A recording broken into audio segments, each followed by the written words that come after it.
Good afternoon, everybody. I am so sorry for being late. I apologize. That very rarely happens, and I'm so sorry that we're late today. So anybody who was waiting on me, I apologize. Hopefully this will go up in time for people to be able to watch it maybe tomorrow or something. Our daily devotional today is coming from Philippians chapter 4. Philippians chapter 4, and starting in verse 10, Paul is talking to the Philippians about the fact that he's happy that the brethren in Philippi can support him again in his teaching of the gospel and preaching. He says, I rejoice in the Lord greatly that now at last your care for me has flourished again, though you surely did care, but you lacked opportunity. And then in verse 11, Paul says, not that I speak in regard to need, for I have learned in whatever state I am to be content. Verse 11 and 12 and 13 are they're very important, certainly important scriptures, and they're very well known, I suppose you could say, mainly because of verse 13. But what Paul describes here really is I think, a valuable characteristic that we all need to be reminded of often. And that is the fact that sometimes we get used to a certain lifestyle. We get used to a certain number of luxuries. And sometimes it's easy to forget that the basic necessities of what we need is food, clothing, and shelter. Those food, water, and clothing and shelter. Those are our basic necessities. And in our society, especially here in America, obviously the standard is much higher in terms of what's considered necessity and what's expectations in terms of society and so forth. But Paul says, he says, not that I speak in regard to need, for I have learned in whatever state I am to be content. I know how to be abased, and I know how to abound.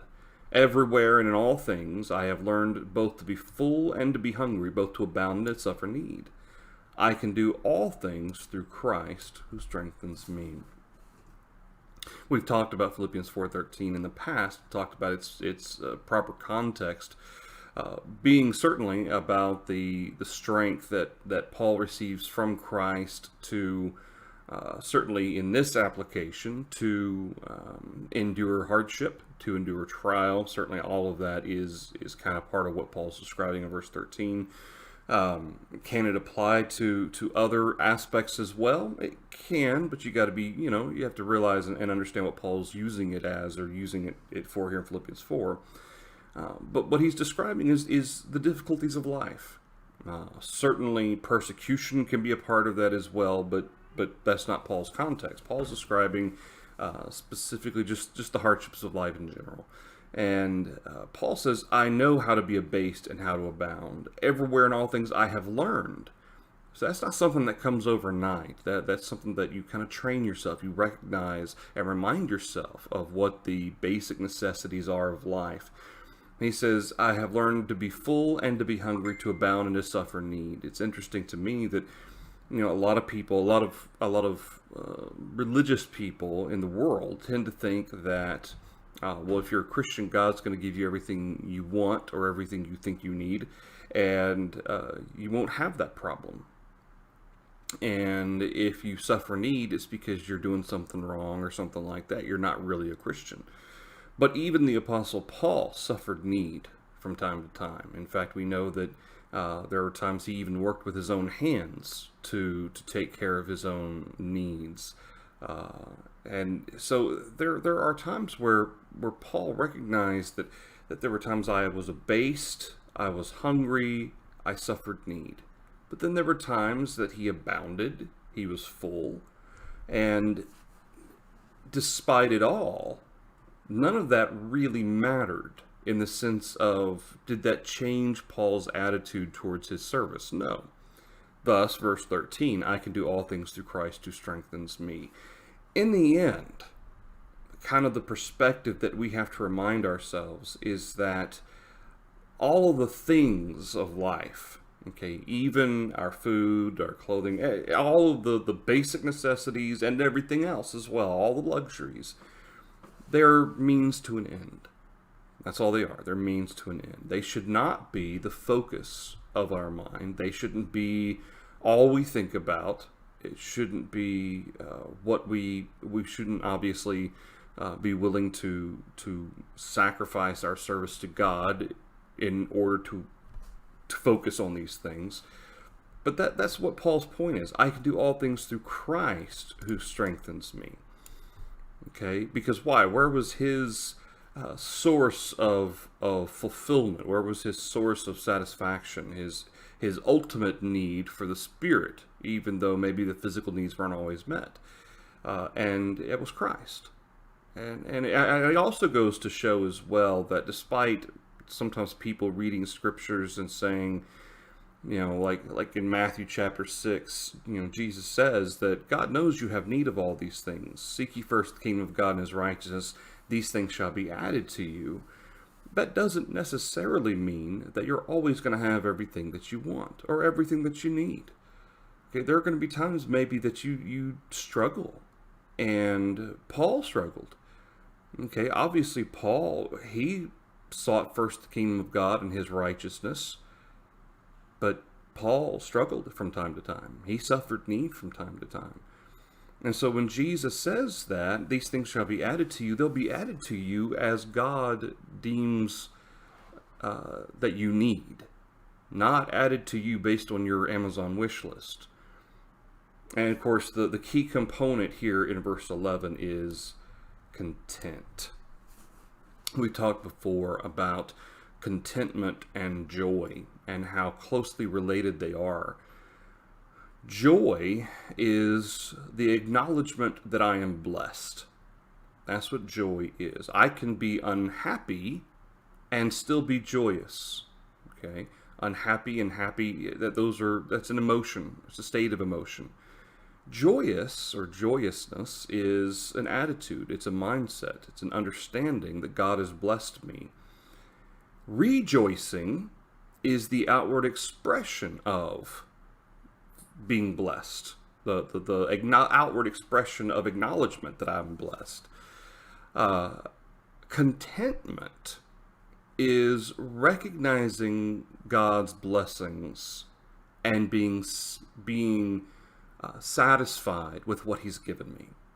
Okay, even if I may go to bed with an empty stomach from time to time. Paul certainly there may have been times where he did that. He suffered need. He was full and hungry. Okay, but he can go to bed and recognize that God is taking care of me today. That's what contentment is really about. In fact, contentment revolves around the thought process of, I am sufficient for today. Okay? God has made me sufficient for today. And it doesn't project into the future, and it doesn't think back to the past. Contentment is focused on the day. And it doesn't compare what I may have had before, okay, to what I may not have now. And it doesn't look forward and say, I hope I'll have this in the future, even though certainly it's okay to wish, hope for things in the future. Contentment says, God has supplied me with what I need today. He has allowed me to survive today. And that's it. And the idea of joyousness comes in because of the actual acknowledgement that God has blessed me today. God has taken care of me today.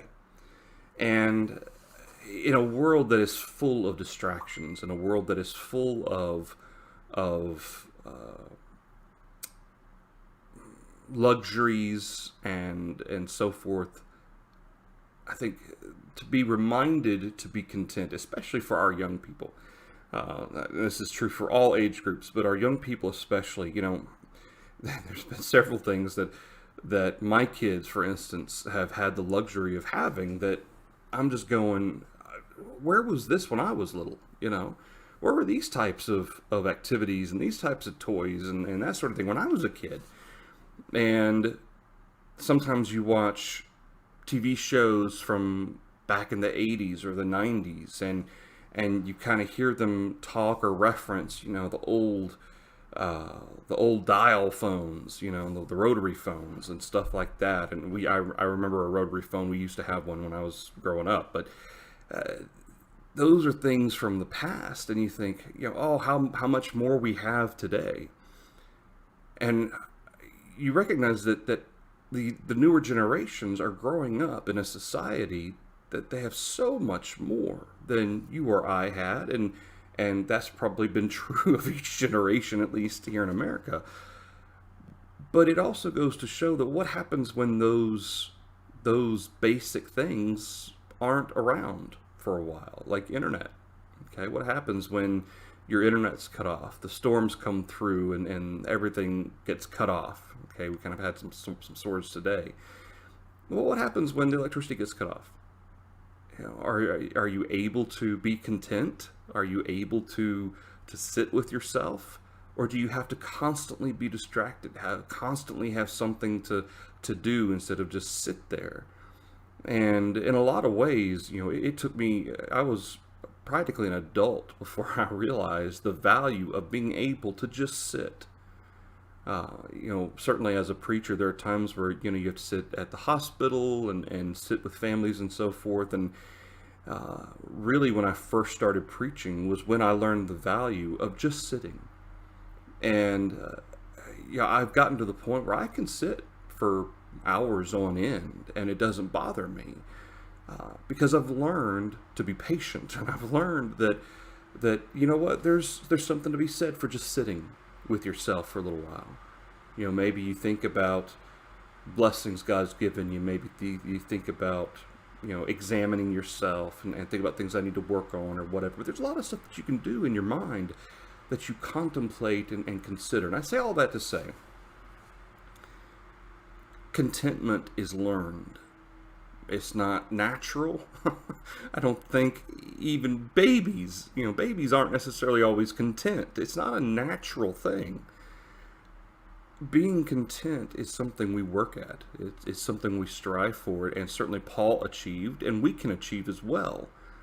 But it requires us to let loose of our daily expectations for what I expect to happen. Okay, and what I expect to end the day with, or what my standard of living may be for this day. We have to be willing to say sometimes things are going to happen. Schedules are going to get messed up. Stuff's gonna be such that you're not always going to be able to do exactly what you plan to do at exactly when you plan to do it, or when you plan to do it.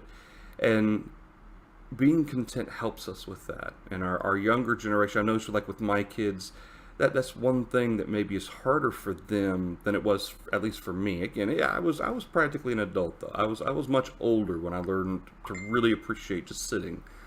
But I fear a little bit for my children to be able to learn the value of just being for a little bit. And just sitting and not needing constant distraction, not needing your phone constantly to look at stuff. Just sitting, just sitting with yourself and being content, realizing patience, contentment, really those two go hand in hand as well. All right, that's the Daily Devotional for you today. Again, I am so sorry for being getting going late. Again, that this is the second time this has happened in the last 2 weeks, and I said last time, this very rarely happens. That time I was only like 2 or 3 minutes late. This time I was like 15 minutes late. So I'm very, very sorry, and I will work to make sure we try to get everything up and going at the right time. All right, everybody, y'all have a great rest of your day. Lord willing, we'll have our next Daily Devotional Thursday at 6:30. Thanks, everybody.